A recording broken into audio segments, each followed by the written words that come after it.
Tout le monde n'a pas une vie aussi colorée que celle de Michael.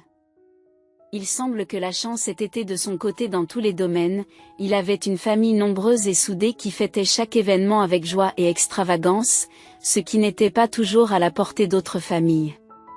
Il a eu de la chance avec ses études, puisqu'il est entré exactement là où il l'espérait. Il a eu la chance d'avoir des amis dès son plus jeune âge et même lorsqu'il a commencé à travailler, on peut dire qu'il a aussi eu la chance incroyable de trouver une bonne entreprise, un salaire élevé et une équipe soudée. Mais c'est avec sa femme que Michael a eu le plus de chance.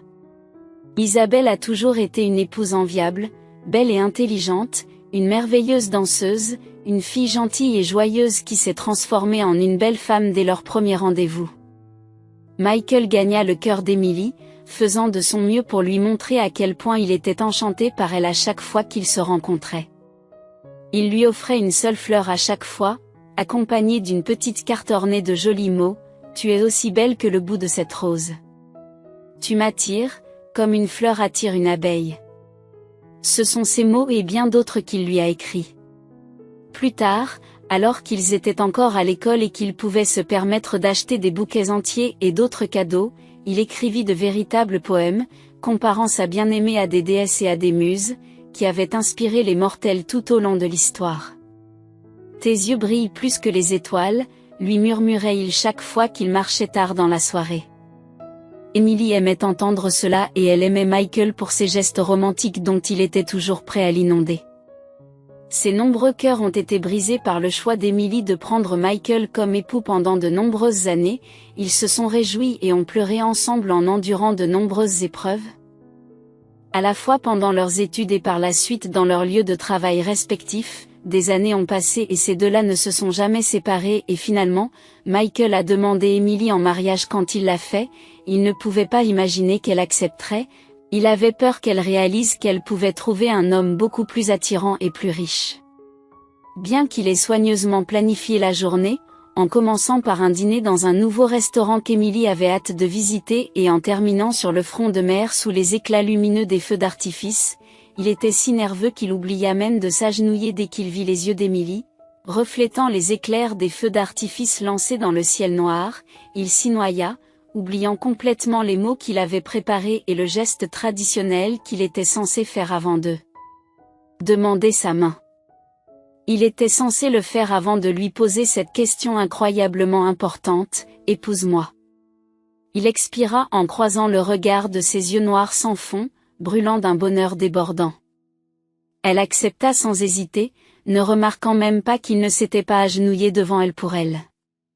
L'essentiel était qu'il lui ait enfin posé la question dont elle rêvait depuis des années. La joie de Michael ne connaissait pas de limite. Emily l'avait choisi. Ils eurent un mariage riche dans tous les sens du terme, leurs deux grandes familles firent la fête pendant plusieurs jours. Après la lune de miel, bien que leur vie conjugale ait continué à être harmonieuse, quelque chose n'a pas fonctionné. Leurs parents n'ont pas insisté sur la nécessité d'avoir des enfants, mais ils ont laissé entendre qu'ils aimeraient avoir des petits-enfants. Cependant, les mois passent et Emily n'arrive toujours pas à tomber enceinte les premières années. Michael n'a pas exprimé son mécontentement. Après tout, il pouvait y avoir de nombreuses raisons, il n'a même pas lésiné sur les médecins. Mais ils ont dit que les deux époux étaient en bonne santé et que l'absence d'enfants pouvait être due au stress qu'ils subissaient tous les deux au travail. Michael est devenu encore plus attentif à Emily. Il l'emmena plus souvent à des dîners et des rendez-vous romantiques, la couvrit de cadeaux et organisa les vacances les plus relaxantes. Il pouvait, et grâce à son attention et à ses soins, sa belle épouse s'épanouissait, encore plus à l'envi des épouses de tous ses collègues et connaissances. Tout aurait pu aller pour le mieux, mais les collègues et leurs épouses ont commencé à chuchoter dans le dos de Michael. « Regarde. Elle a acheté une nouvelle robe. » Il désigne Emily, qui est encore venue dépenser de l'argent sur le lieu de travail de Michael. La pauvre, elle va sans doute bientôt le quitter pour quelqu'un d'autre, regardez à quoi elle ressemble, cette femme. Elle n'est même pas capable de lui donner un enfant au début. Michael ne l'a pas fait. Il a écouté tout cela, mais au fil du temps, chaque mot de ce genre a commencé à le miner lentement de l'intérieur. Il aurait pu être influencé par toutes ces rumeurs et spéculations, mais un jour, Emily se précipita vers lui au travail, rayonnante de joie. Il avait l'habitude qu'ils déjeunent ensemble. C'était la première fois qu'il la voyait aussi souriante et rayonnante. « Michael, j'ai une merveilleuse nouvelle. Je suis enceinte », annonce Emily à son mari sans attendre qu'il soit seul. Quels que soient les doutes qui s'insinuaient dans l'âme de Michael, cette seule nouvelle lui fit tout oublier. Cela faisait si longtemps qu'ils essayaient d'avoir un enfant qu'il avait déjà perdu tout espoir, mais un miracle s'est produit. Emily la bénit en lui annonçant la plus belle nouvelle qu'elle pouvait lui donner.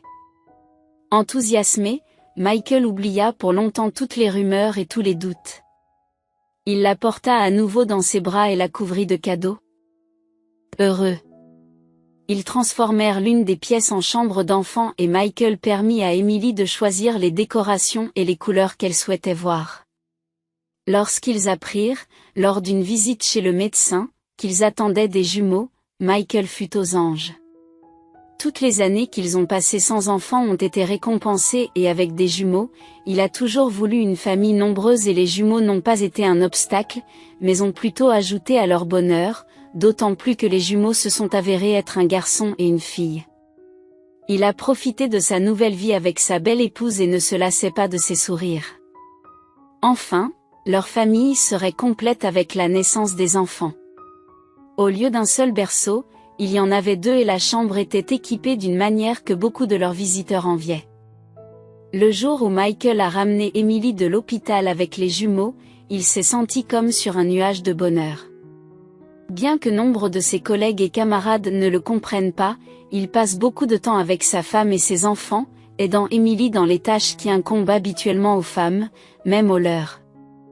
Les mères le réprimandaient pour ce comportement, mais Michael s'en moquait car il partageait avec Emily le soin de leurs enfants et voir son sourire et celui de ses enfants était plus important pour lui. Qu'y a-t-il de mal à cela ? Michael rentrait du travail avec des enfants aimants et une femme qui retrouvait rapidement sa forme après l'accouchement. Cependant, moins d'un an plus tard, les rumeurs ont recommencé à se répandre et Michael ne pouvait plus les balayer du revers de la main. Les enfants ne lui ressemblent pas du tout. Emily avait retrouvé sa silhouette trop rapidement et sa femme était aussi belle et sexy qu'avant. Il ne se passait pas un jour sans qu'Théo n'entende quelque chose de semblable au travail, et même si ses collègues essayaient d'en parler à voix basse. Il les entendait quand même, et comment ne le voyait-il pas ? Les enfants ont les cheveux bouclés, mais lui et Emily ne sont pas chuchotés. Un collègue. Non. C'est impossible de retrouver sa ligne aussi vite, murmure une autre collègue, dénonçant la rapidité avec laquelle Emily a retrouvé sa minceur. C'est tout simplement parce que ce dragueur a quelqu'un à impressionner. Michael, victime de commérage, commença à se demander si c'était bien le cas. Peut-être que ceux qui faisaient des commérages dans le dos d'Emily avaient raison et qu'elle n'était pas aussi simple qu'il voulait bien le croire. Il se mit à observer les enfants de plus près. En effet, leur peau était plus claire, la forme de leurs yeux ne ressemblait pas à la sienne et leurs cheveux étaient bouclés, pas lisses comme les siens et ceux d'Emily, et puis il remarqua qu'Emily devenait de plus en plus secrète et qu'en apparence elle souriait toujours tendre et attentionnée envers lui, toujours prête à l'écouter et à le conseiller, mais quelque chose avait changé en elle. Parfois, elle quittait la pièce pour prendre un appel et ne laissait plus traîner son téléphone, l'emportant toujours avec elle, ce qu'il ne pouvait s'empêcher d'entendre accidentellement. L'une de ces conversations me donne la chair de poule à chaque fois qu'il parle. Emily expire avec un petit rire doux, et quand il enlève sa chemise. Oh mon Dieu, quel homme! Ces mots ont troublé Michael et il s'est dit qu'il n'avait pas trouvé le temps de prendre soin de lui et de reprendre l'entraînement. Il avait l'habitude de courir régulièrement et de faire du sport, mais maintenant il ne le faisait plus à cause de la fatigue après le travail. Il commença à penser qu'Emily lui cachait certainement quelque chose au début. Il ne savait même pas comment aborder la situation qui s'était présentée et il hésita longtemps avant de trouver le courage de lui demander directement Emily. « Tu me caches quelque chose ? J'ai remarqué que tu as commencé à prendre ton téléphone avec toi, et maintenant tu ne prends des appels que lorsque tu quittes la pièce. Qu'est-ce que j'ai à cacher, chérie? Elle sourit en réponse et le prend dans ses bras. Je n'ai rien à cacher, alors explique-moi pourquoi tu as commencé à prendre ton téléphone avec toi. Au lieu de le laisser traîner, je suis devenue plus responsable. C'est tout toi, tu m'as grondé parce que je le perdais toujours et avec les enfants, le téléphone est devenu utile.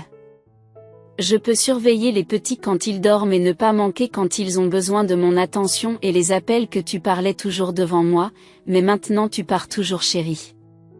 Veux-tu vraiment entendre parler de Coucher de l'ange, ou des émissions de télévision dont je discute avec ma mère et mes amis après une longue journée de travail? Je comprends que tu sois fatigué, même si tu m'as aidé avec nos petits anges le soir. C'est moi qui suis en congé maternité maintenant et tu devrais te reposer, et je comprends qu'Emily ait balayé ses réponses, qui semblaient tout à fait raisonnables et que Michael acceptait, même s'il soupçonnait que tout cela n'était qu'une couverture pour quelque chose d'autre. Les doutes commencèrent à l'assaillir, même après leur conversation et malgré le fait qu'Emily lui tendait toujours la main et lui prodiguait de l'attention et de l'affection. Il s'est éloigné d'elle, car tout ce que faisait Isabelle lui paraissait suspect. Puis il a entendu de nouvelles rumeurs sur sa femme au travail. Je vous dis que j'ai vu Emily avec un homme et qu'ils s'embrassaient en chuchotant, une collègue de Michael à une autre, devant tout le monde. Vous imaginez? Oh, mon Dieu, devrions-nous dire à Michael qu'il est un homme si bon? A répondu l'autre. Comment lui dire, pour l'amour de Dieu, il va me traiter de commère. Il adore ce petit flirt. Michael ne dit pas à ses collègues qu'il a entendu leur conversation. Mais il réfléchit profondément à tous les signes d'infidélité qu'il a vus dans le comportement de sa femme au cours des semaines suivantes. Il s'est demandé comment il pourrait comprendre ce qui se passait réellement avec sa femme. Prudent, il n'a pas cherché conseil auprès de ses amis ou collègues, mais s'est tourné vers l'Internet où il a facilement trouvé des moyens de prendre sa femme en flagrant délit d'infidélité. Il a lu divers récits de personnes ayant vécu des situations similaires, a mémorisé les méthodes possibles de test, la loyauté d'Emily et a progressivement commencé à planifier quand et comment exécuter le test le plus crucial de sa vie, autant qu'il le craignait. Faisant partie de ces hommes qui ont découvert la cruelle vérité sur l'infidélité de leur épouse, il a tout de même décidé de le faire. La méthode la plus simple qu'il a retenue est d'écrire une lettre d'adieu à Emily, de la cacher et de voir ce qu'elle ferait en la lisant. Cependant, alors qu'il s'asseyait avec une feuille de papier et un stylo devant lui, Michael n'arrivait pas à trouver comment écrire la lettre. De beaux et chaleureux souvenirs de leur amour envahissaient son esprit, de la façon dont ils se réjouissaient ensemble en toutes circonstances et de la façon dont ils avaient vécu heureux pendant de nombreuses années, pendant longtemps. Il était assis là, essayant d'écrire au moins quelques lignes, et chaque fois il échouait à froisser la lettre commencée et à en recommencer une nouvelle. Finalement, il réussit à rassembler ses pensées et à tout exprimer de manière à ce que la lettre semble sincère et pas trop dure envers Isabelle. Il n'a pas mentionné ses soupçons. Mais il a déclaré dans la lettre qu'il ne se sentait plus le même qu'avant lorsqu'il était avec elle. Il lui avoue que son détachement lui a fait ressentir le besoin de se retrouver seul avec lui-même et de réfléchir à la situation. Il termine la lettre en disant qu'il l'aime toujours. Michael espérait que cette lettre, si elle n'incitait pas Emily à se repentir de ses transgressions, la ferait au moins réfléchir à ce qu'elle avait fait, mais au fond de lui, il espérait aussi qu'il se trompait. Il souhaitait désespérément que leur vie redevienne normale, même s'ils voyaient dans leurs enfants des traits qui ne leur étaient pas familiers. Finalement, Michael choisit un jour de congé et plaça la lettre préparée à l'endroit le plus visible. Emily n'était pas à la maison, mais elle était partie quelque part avec les jumeaux. Michael a donc eu le temps de trouver une cachette convenable où elle ne le trouverait pas. Il choisit une armoire comme cachette, suffisamment bien placée pour entendre les conversations de la plupart des habitants de la maison qui s'y trouvaient. Il essaya de ne pas penser à ce qui pourrait arriver si Emily décidait soudainement de jeter un coup d'œil à l'intérieur lorsque sa femme reviendrait. Michael entendit un froissement de papier et un silence prolongé. Alors qu'Emily lisait sa lettre, il commença à penser que le silence durait trop longtemps. C'est alors qu'il entendit le bruit de la lettre heurtant le sol, suivi d'un silence. SOB. Emily pleurait. Michael faillit sourire, prêt à expirer de soulagement, mais il entendit alors la femme sortir son téléphone de son sac à main et composer un numéro. Elle a chuchoté bonjour, la voix tremblante. Michael se figea, écoutant attentivement, et réalisa soudain que la femme avait murmuré le nom d'un homme. Oui, Diego, Michael n'en croyait pas ses oreilles. Sa femme bien-aimée, Emily, le trompait. Emily sanglote, mais continue de parler, très doucement, à peine audible. Tu viens? D'accord. Diego, j'attends. Michael serra les poings, incapable de croire à une telle trahison. Il l'aimait tant, la vénérait, la couvrait de cadeaux, faisait tout pour elle, et elle le trahissait. Soudain, Emily reprit la parole, mais cette fois-ci, elle semblait s'adresser à quelqu'un de complètement différent. Gabriel, tout va si mal, jura presque Michael. Un autre homme, Emily, le trompait, non pas avec un mais avec deux hommes simultanément. Il m'a quitté. Tu comprends, Gabriel? Que dois-je faire pendant un certain temps? Elle écouta l'homme à l'autre bout du fil, puis soupira. D'accord, la voix d'Emily s'apaisa brièvement, et elle sembla se calmer peu à peu. Mais au bout de quelques minutes, elle décroche à nouveau le téléphone de Pablo. C'est moi, murmura Emily d'une voix cassée. Oui, non. C'est autre chose, Michael ne savait plus quoi penser. 3 hommes, comment faisait-elle pour plaisanter avec 3 hommes dans son dos?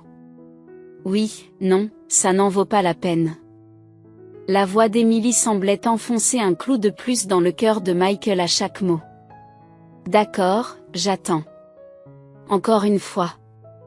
Le silence s'installa et Michael se demanda s'il devait quitter sa cachette maintenant ou attendre que l'un des amants de sa femme se manifeste mentalement.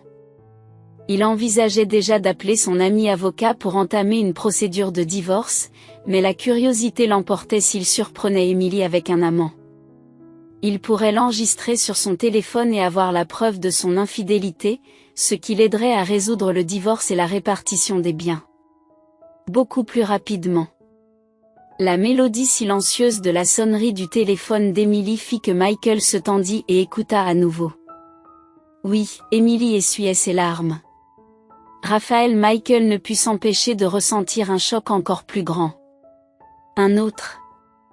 Cette conversation semblait unilatérale. Emily resta silencieuse, se contentant de soupirer de temps en temps avant de raccrocher le téléphone. Ne sachant que penser. Michael se força à se calmer et à être patient, même si la rage brûlait en lui. Michael entendit une voiture s'arrêter devant la maison. Quelques instants plus tard, la porte d'entrée s'ouvrit et Emily, à en juger par les bruits, se jeta dans les bras de la personne qui entrait en sanglotant bruyamment. L'homme lui dit quelque chose, mais Michael ne l'entendit pas. Il était trop loin de la porte pour saisir leur conversation, mais il pouvait imaginer tout ce qui avait pu être dit. Quelques minutes plus tard, 2 autres voitures s'arrêtèrent et Michael fut stupéfait. Maintenant, Emily ne pourrait plus s'en sortir. Si tous ses amants se découvraient les uns les autres, il n'y aurait plus moyen d'éviter le scandale. Cependant, il avait beau tendre l'oreille, il n'entendait aucun cri, aucune bagarre, aucun signe de désaccord. Au contraire, il lui sembla que les 3 hommes étaient en train de réconforter collectivement Emily qui sanglotait. Encore une fois, que se passe-t-il? Murmura Michael. Il n'attendit pas plus longtemps et sortit de sa cachette, prêt à affronter sa femme et ses amants. Mais dès qu'il s'approche d'eux, toute son indignation et les mots qu'il avait préparés restent bloqués dans sa gorge. Devant lui se tenaient 3 de ses amis qu'il avait perdus de vue depuis un certain temps, car ils avaient déménagé dans d'autres villes. Le seul étranger était l'homme qui embrassait sa femme. Il réalisa soudain que 2 de ses amis, Gabriel et Diego, avaient des cheveux épais et bouclés, et que l'un d'entre eux pourrait bien être le père des jumeaux. Michael, explique-toi, dit Raphaël, le moins irrité, en s'avançant. C'est moi qui dois m'expliquer, comment osez-vous tous? Je suis la victime de l'infidélité de ma femme, que j'ai vitalisée pendant toutes ces années, ce que dit Émilie, choquée par ces paroles. Oui, en effet, ne le nie pas, tu m'as trompé et avec qui? Avec mes propres amis. C'est pour cela que les enfants ne me ressemblent pas. Tous ceux qui m'avaient prévenu avaient raison, Michael fulminait, libérant toutes les rumeurs qu'il avait entendues depuis des années. Les personnes qui se trouvaient devant lui restaient sans voix. L'écoutant avec des yeux écarquillés jusqu'à ce qu'il s'essouffle, Émilie, semblant trouver sa voix, a d'abord dit. Alors, c'est comme ça. Il aimait entendre ce ton de sa part lorsqu'elle devenait soudainement calme et posée au milieu d'une dispute. Auparavant, il était étonné par sa capacité à se calmer et à réfléchir rationnellement aux problèmes qu'il rencontrait pour tout arranger et repartir de l'avant, mais cette fois-ci, il entendait ce ton sous un jour complètement différent. « Tu as perdu la tête ?» Amigo Gabriel s'exclama, « Et tu n'as pas trompé ta propre femme, avec Émilie et maintenant tu essaies de me blâmer ?» cria Michael. « Qu'est-ce que tu racontes? D'où t'est venue une telle absurdité dans la tête? » Raphaël s'emporte. « C'est ton mari ?» demanda l'homme en lassant Émilie. « C'est l'homme dont tu t'es vanté? Il est plutôt moyen, je dois dire, ma chérie. Je me demande pourquoi j'ai pris la peine d'amener la beauté à une déesse comme toi, dit Michael en fronçant les sourcils, remarquant les manières particulières de l'étranger. Pablo Émilie secoua la tête. Écoute-moi, chérie, en tant que styliste, tu connais une chose ou deux sur la vie. D'accord, si votre homme ne cherche que le mauvais côté de votre personnalité, il le trouvera, peu importe les efforts que vous ferez. L'homme fait un geste élégant et féminin de la main. Tu as beau briller comme de l'or, s'il pense que tu sens le fumier, c'est ce que tu seras pour lui. Qui êtes-vous, bon sang? Michael s'indigne contre Pablo. Je m'appelle Pablo chéri, mais rassure-toi, je n'empiéterai pas sur tes plates-bandes. Même si vous me versez une bouteille de tequila. L'homme s'éloigne. Émilie t'a toujours décrit comme un bel homme au cœur pur. Mais je vois clair en toi. Mon cœur, Gabriel croisa le regard de Michael et serra les dents, donc tu as menti à Émilie. Je n'ai pas menti. Je la testais, elle me trompe. Tu es un idiot? Diego secoue la tête. Émilie a suffisamment retenu l'homme. Elle a déclaré, je comprends tout. Maintenant, c'était inutile de te rassembler pour la réunion des anciens élèves. Il était inutile d'essayer de surprendre Matteo. Il avait déjà pris sa décision depuis longtemps. Michael, c'est bien que j'ai emmené les enfants chez ma mère. Ils n'entendront pas ça. Ne t'avise pas d'utiliser les enfants comme excuse. C'est clair que ça ne les dérange pas d'avoir les cheveux frisés, ils ne me ressemblent même pas. Michael s'est écrié, incapable de parler calmement. Oh, c'est donc ça. Les enfants ne sont pas les tiens et ta femme te trompe et tu as refusé d'écouter. Émilie devint la femme qu'il avait aimée. Ses yeux sombres sont devenus sévères et confiants, mais maintenant ils sont dirigés vers lui, pas vers les problèmes qu'ils avaient l'habitude de résoudre ensemble.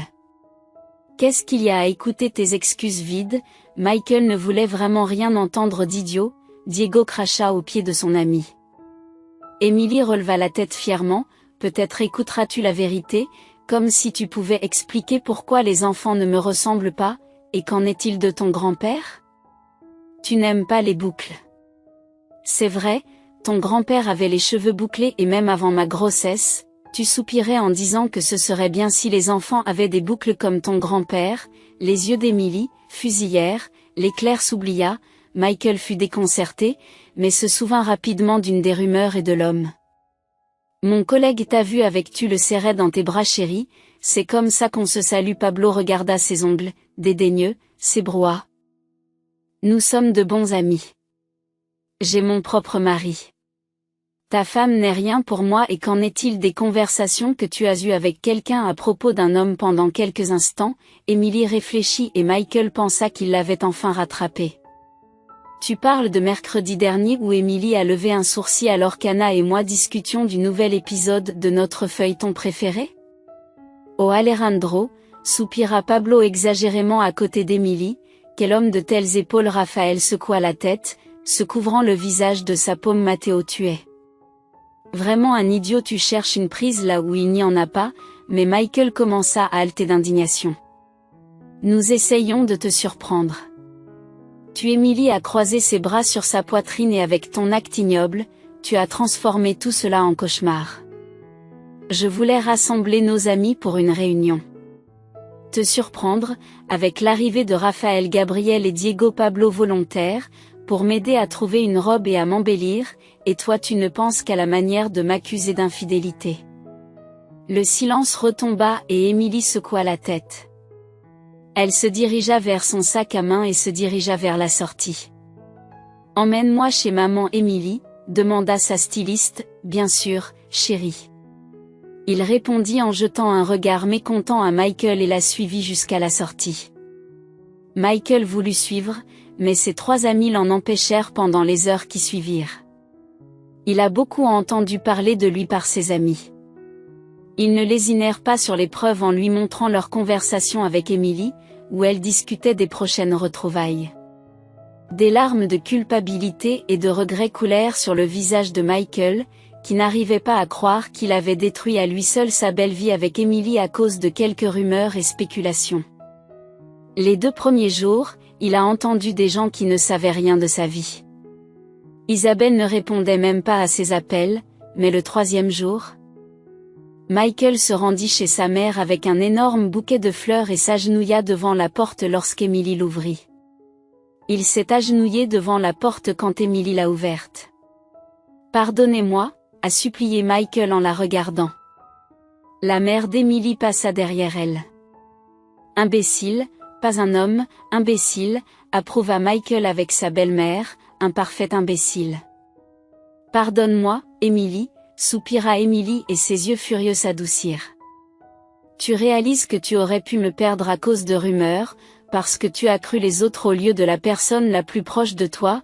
Michael ne pouvait plus parler et se contentait de hocher la tête. « Peu importe le nombre de fois où je t'ai dit que tu avais écouté ton cœur, pas les paroles d'étrangers. » Emily s'agenouilla devant lui et mit de côté le bouquet. « Je n'ai jamais voulu te trahir, mon cher, parce que tu es l'homme le plus merveilleux, gentil, romantique, aimant, juste parfois stupide. » Il ne put répondre. Emily l'embrassa sur les lèvres et Michael réalisa. Elle lui avait pardonné. Il n'avait plus qu'à se racheter et à se pardonner d'avoir été si peu sûr de lui qu'il s'était mis à douter de la fidélité de sa femme. Chers téléspectateurs, si vous avez apprécié cette histoire, soutenez la vidéo en l'aimant et en laissant un commentaire. Merci beaucoup.